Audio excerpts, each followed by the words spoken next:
Cushing kasalligi o'sha gipofiz bezidagi adrenokortikotropin gormonini haddan ziyod ko'p ishlab chiqarilishi natijasida kelib chiqadi.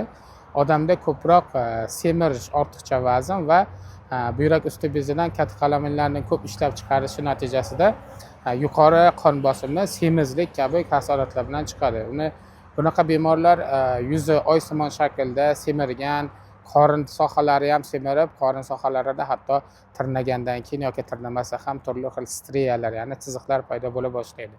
Cushing kasalligida butun dunyo bo'yicha standartlar bor, ya'ni bu standartlarni mashhur olimlar ishlab chiqadi.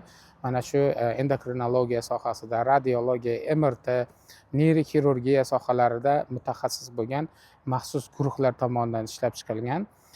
Bu oxirgisi bu o'sha Yevropada, umuman g'arbni standartlariga asoslab gapiradigan bo'lsak, Amerika va Angliya, Fransiyada jamoasidan tashkil topgan o'sha olimlar qatnashgan. Bu standart bo'yicha asosan Cushing kasalligida birinchi darajali davolash, ya'ni first line treatment deydi ingliz tilida. Bu albatta maksimal iloji boricha gipofiz adenomasini olib tashlash amaliyoti hisoblanadi. Agar uni olib tashlashga imkoni bo'lmasa, operatsiya qilishga imkoni bo'lmasa, o'sha kortizol gormonini normallashtirishga qaratilgan dori-darmonlar yoki bo'lmasam kortizolni reseptorlariga qarshi yo'naltirilgan dori-darmonlardan foydalaniladi. Eng avvalo birinchi maqsad, ya'ni birinchi tanlov bu Cushing kasalligida operatsiya qilish, ya'ni endoskopik transnazal transfenadal usulda burun orqali gipofiz adenomasini olib tashlash. Yaqinda bir holat bo'ldi, menga o'sha Cushing kasalligi bilan hastalangan bir bemor qizimiz murojaat qilgan va unda operatsiya gohi bir mutaxassislar hamkasblarimiz tomonidan operatsiya bir taklif qilingan bo'lsa, keyinchalik operatsiya ortga surila boshlagan. Men murojaat qilganda MRT snimkalarini men kompyuterda maxsus programmalarda ko'rganimda, MRTmiz bir proyeksiyada yaxshi ko'rinyapti, boshqa proyeksiyada gipofiz adenomasi aynan qaydaligi yaxshi ko'rinmayapti.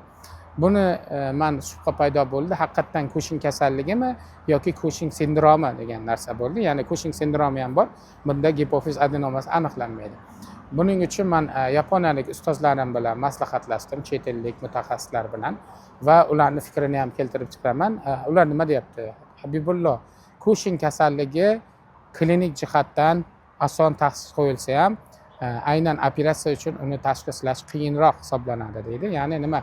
Xirurg har doim gipofiz adenomasini aniq joylashgan joyini bilish kerak. Chunki Cushing kasalligida adenoma hajmi juda ham kichkina bo'lganda ham operatsiya qilinadi, lekin aynan qayerda bizlar operatsiya qilganimizda gipofizni o'ng tomonidami, chapidami, orasidami, oldi tomonidami, qayerda adenoma joylashganini 100% amin bo'lganimizdan keyingina operatsiyaga olishimiz mumkin bo'ladi.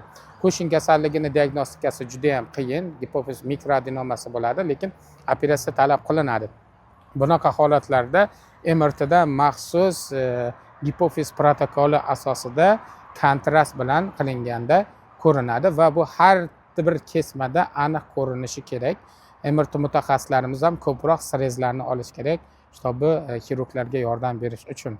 Agar siz va yaqinlaringizda Cushing kasalligi yoki semirish bilan bog'liq sindromlar bo'ladigan bo'lsa, belgilar hozir internet rivojlangan, Cushing kasalligi haqida qisqacha ma'lumotga ega bo'lib, sizda shunaqa shubha bo'ladigan bo'lsa, albatta mutaxassisga murojaat qiling va uni operatsiya qilish yoki davolashda shoshma-shosharlik yaramaydi. Eng birinchi navbatda to'g'ri diagnoz qo'yish, ya'ni to'g'ri tashxis bu yarim davoga yetaklaydi. Salomat bo'ling.